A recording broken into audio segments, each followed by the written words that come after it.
everyone, Morning Carson here, and today we'll be talking about fixing your elbow drop during your load. And so we commonly see when quarterbacks go back and they load the football, there's a time period as they're coming forward where the elbow will come down or come closer to the spine, which really impacts the amount of force that you're able to create during the throw. So what we want to do today is go over exactly what's happening when that happens, as well as how you can fix it. So as always, if you like the information, go ahead and click the thumbs up down below. Subscribe to the channel if you haven't already. And if you have any questions or comments or anything like that, go ahead and leave those down below. We'll get to those as soon as we can. We'll hop in the video right now.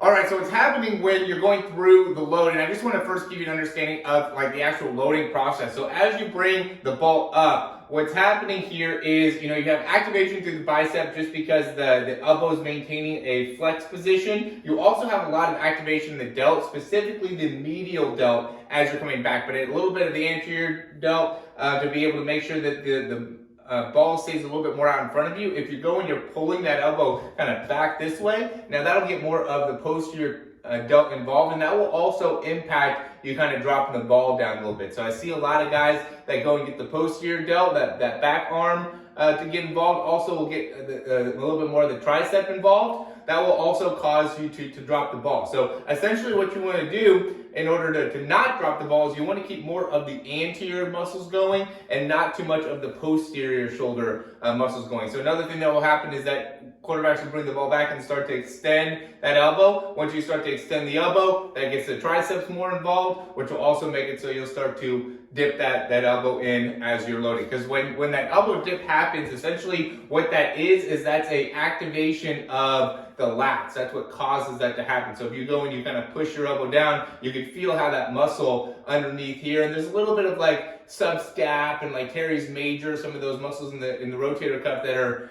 part of it, but it's primarily a lat movement. And so if we think about the actual anatomy or physiology of what's happening, when you're first loading and you're getting your arm set up, you're creating that concentric contraction. So you're getting the muscles up on the top to be able to load. And similar to like when you're jumping, when you go and you kind of load down here, you then go and accelerate, you jump, up as high as you can. So there's like a time period where you're transitioning from, muscles kind of loading back down. And now, during this phase, there's some muscles that are going to be stretching, some muscles that are going to be, put in a position to then create like that concentric contraction, right? And really create a lot of explosiveness. Well, that ends up happening too when you have that elbow drop. So what's happening is you're loading here, which is creating like a stretch on all those muscles on the underneath part of the arm. And so what they want to do is they want to contract to make it so now your elbow comes back down because you just loaded that up. And typically what happens for quarterbacks that have this issue is that they load here and then they pause for a second, right? So when you get to this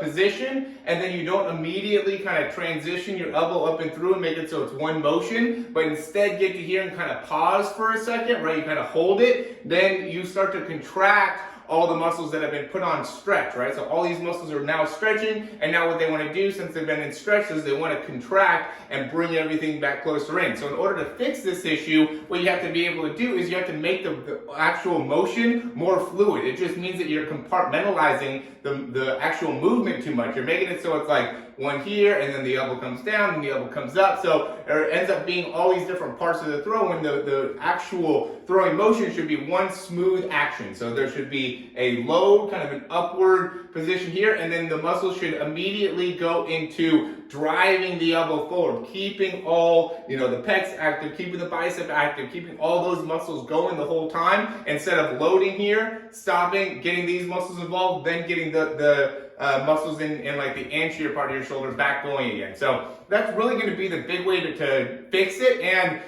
from a mentality perspective, what I would say is you want to just try to inhibit those muscles underneath the shoulder, right? So don't try to activate those too much. Really try to make sure all this stays nice and relaxed and all the activation is happening here. And then once you actually throw, that's when all these extension muscles are going to be active. But during your loading process, it all wants to be in here. And then when you're driving through, you got to get more of the pecs involved.